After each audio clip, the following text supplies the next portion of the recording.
The largest unidentified flying object investigation in history did not take place in the United States.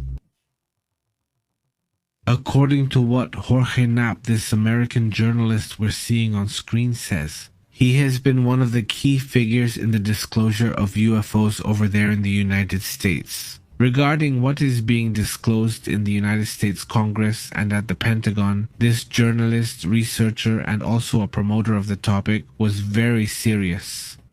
Contrary to popular belief, he claims that it was not the United States that conducted the largest investigation into the unidentified flying object topic, but rather the former Soviet Union. The Soviet Union at the time is said to have carried out the largest and most secret operation on unidentified flying objects since the 1970s. George Knapp claims that there are already files that have come to light in 2026, which were ultra secret after decades of being hidden. Above all, there are two documents that would be key in the unidentified flying object topic, which were declassified and also presented as part of everything that has been submitted to the United States Congress. In October, 1,982 multiple unidentified flying objects appeared over a Russian nuclear missile base. Do you know why we're going to the map? We're going to the map because at that time it was a part of Russia, although right now it's not Russia. We're talking specifically about Ukraine, what is now Ukraine. According to the documents, in October of '82, multiple unidentified flying objects appeared at a nuclear missile base in what is now Ukraine, activating the automatic launch system for nuclear warheads or atomic warheads. The most surprising and the most reckless thing of all is that these objects appeared on their own. The system started operating and activated as if they were going to launch a nuclear strike. Just imagine. Just imagine the madness of this situation. I mean, the level of capabilities these objects would have would obviously be far superior to what has been thought, with the ability to activate nuclear weapons if they wanted to. According to reports, the automatic warhead launch system was activated by these objects. A high-ranking Russian officer stated that the correct codes to launch missiles capable of destroying New York in 25 minutes were entered without any human intervention. Be careful, I repeat, this is serious, right? The high-ranking Russian official stated that the correct codes to launch missiles capable of destroying a city the size of New York were entered in 25 minutes. Entered without any person having to intervene? The moment the flying objects left the area, the system simply shut down, stopping what could have been the worst global nuclear catastrophe. No one knew why they did it, or why it happened, or how they did it, or who they were, or anything like that. The objects simply arrived, everything started to activate, the launch codes were set, suddenly the objects left, and all of that stopped activating.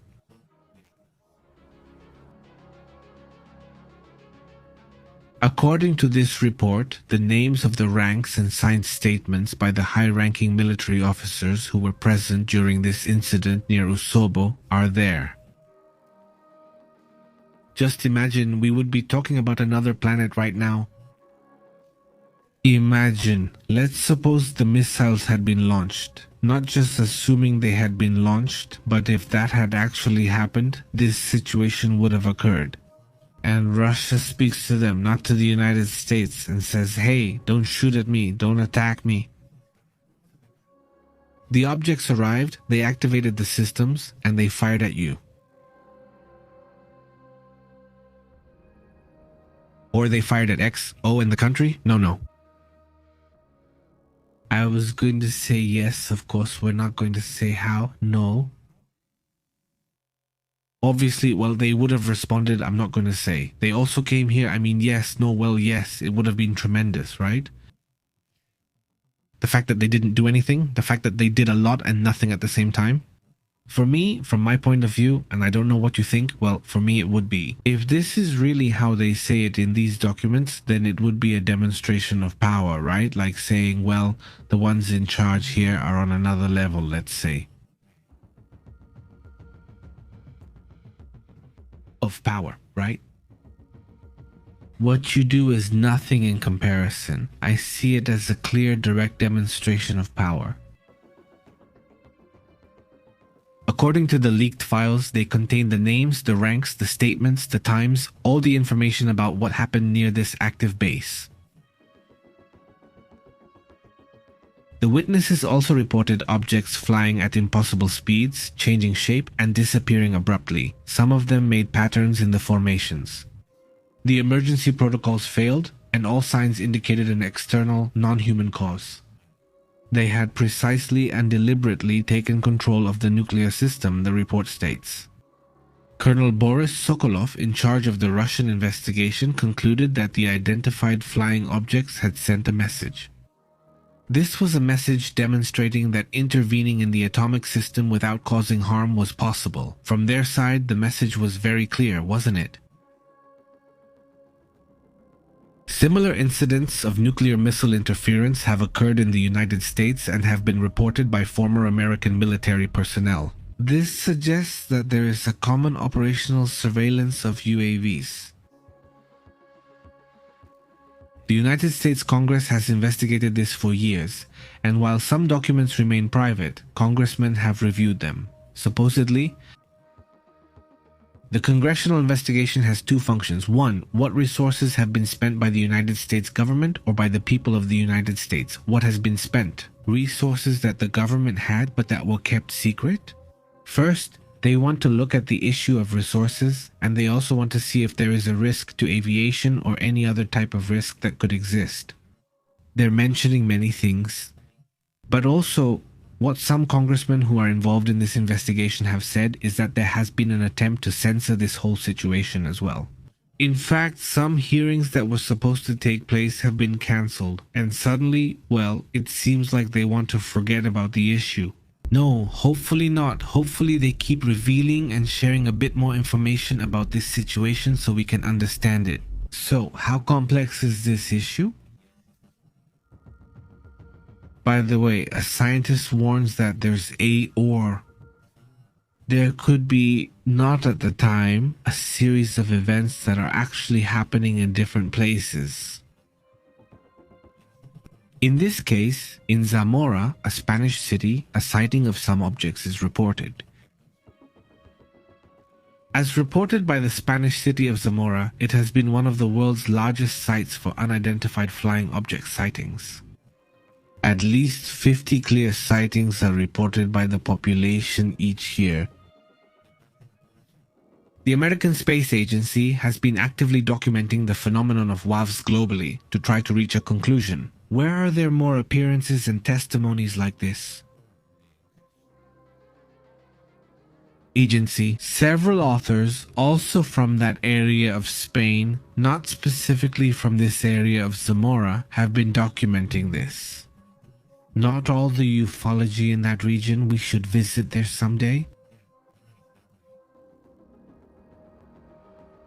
He has several theories, not about why that happens in Zamora, right?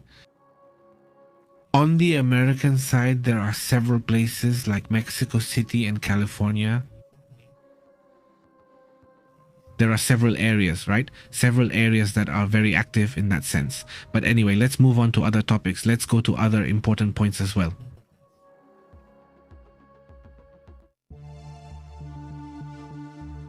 Notice that there's a new report coming out about what's happening with the 3C Atlas object, which really catches my attention.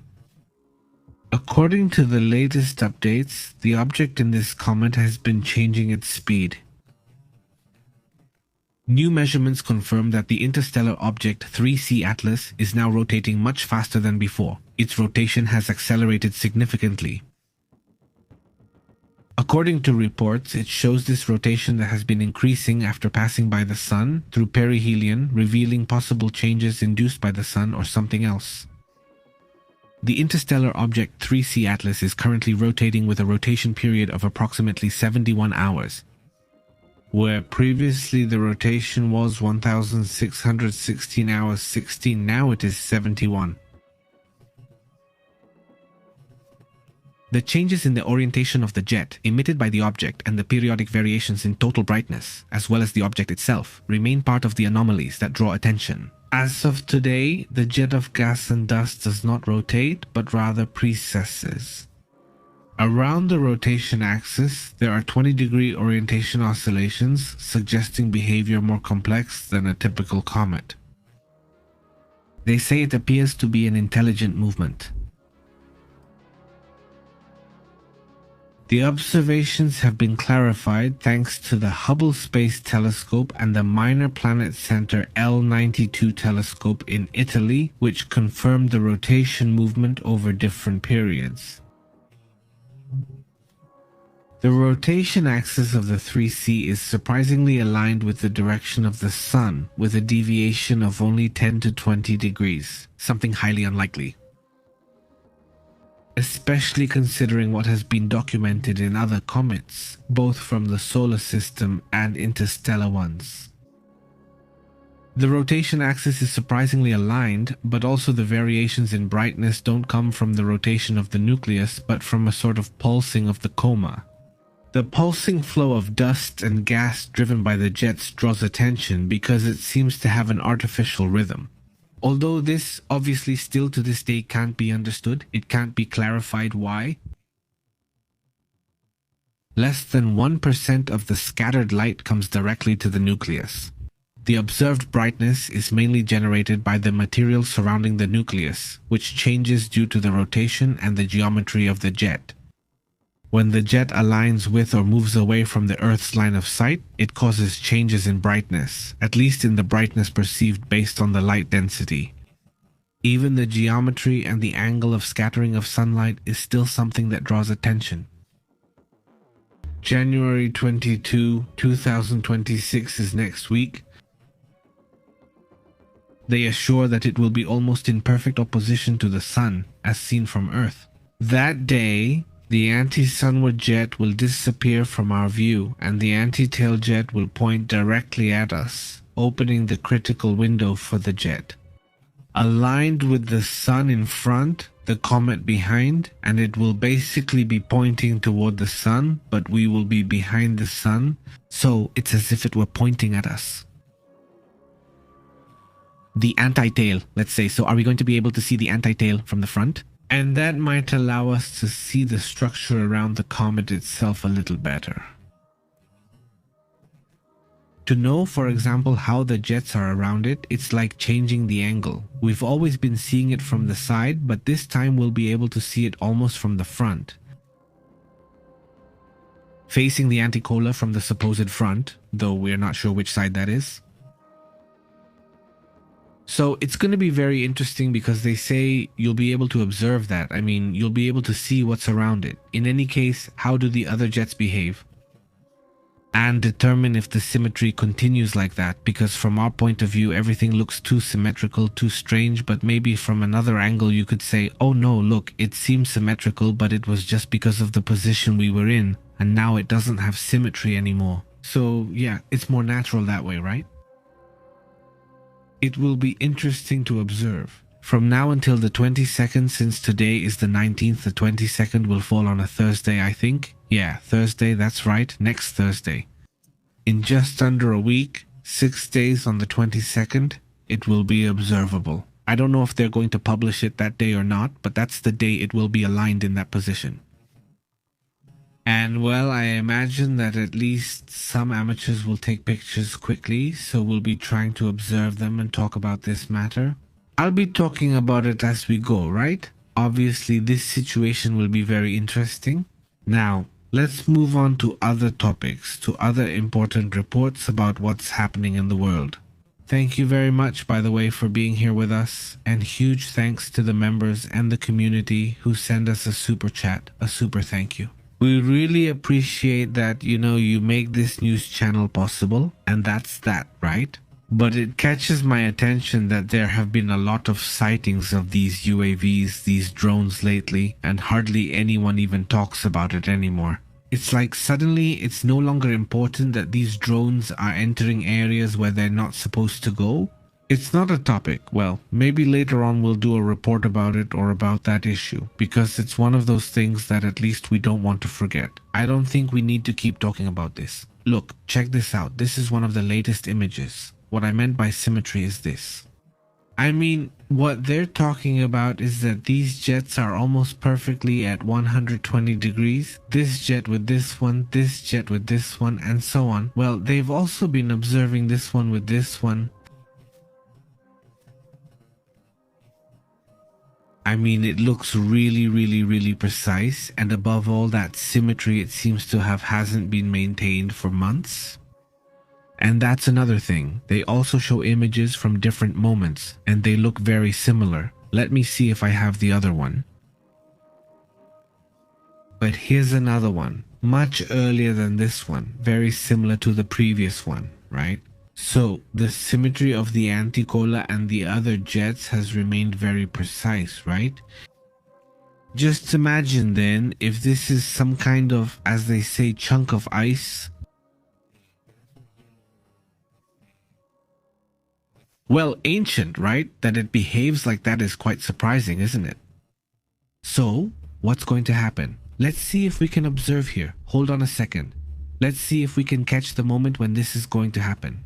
Not for this alignment I'm mentioning. Look, this is the Earth. This is the comet, not on this side, and in theory, we are going to be aligned between the Sun, the comet, and Atlas. No, let me see if I can view it on another date. Let's see, date, let's move forward a little. It doesn't let me see it for the date I want. Let's see, let's check. Oh, why? Let's see, let's check if I can fix it. This... It won't let me. It won't let me change the date. Look.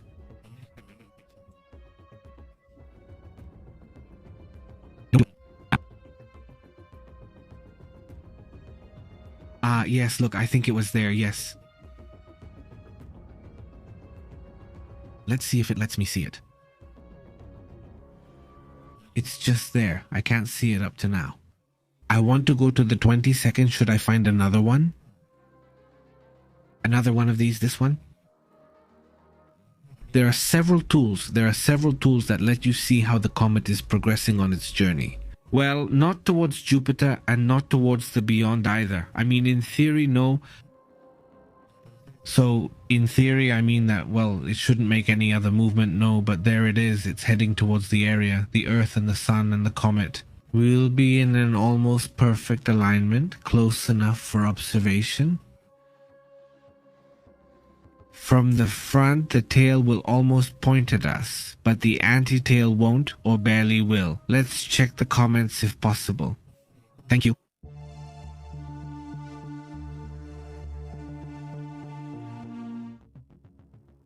How have you been?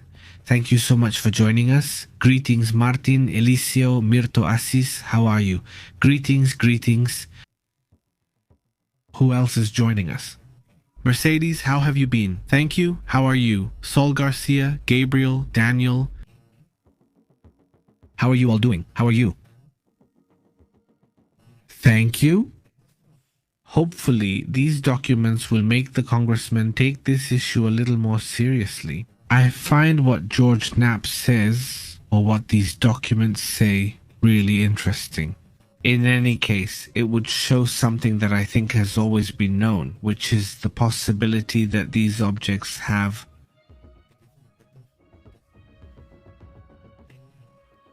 a superior technology. No, I mean, rarely not, he says. Greetings, how is Beliseo? Very good. What's up? Who else is out there?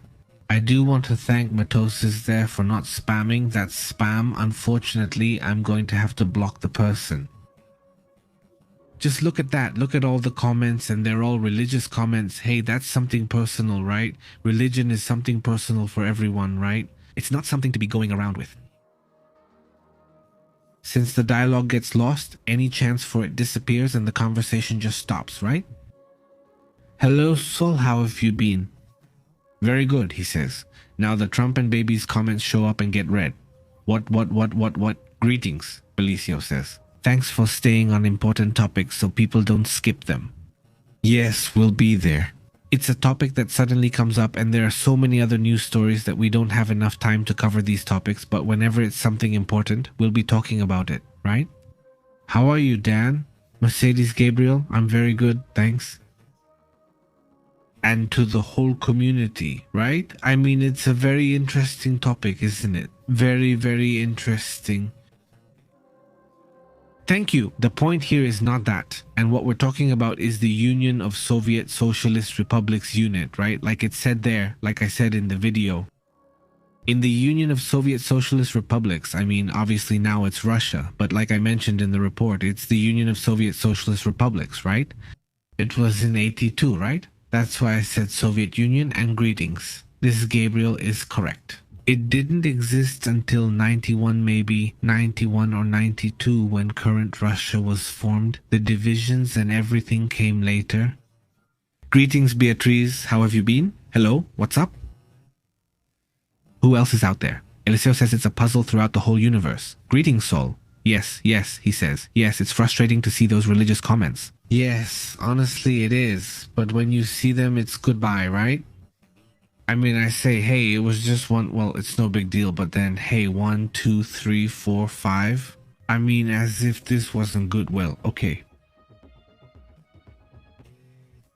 That's how we are here. We continue reporting with great pleasure. Thank you so much for joining us for this little while. We'll see you later with more information, with other important matters about what's happening in the world. Thank you very much. See you later.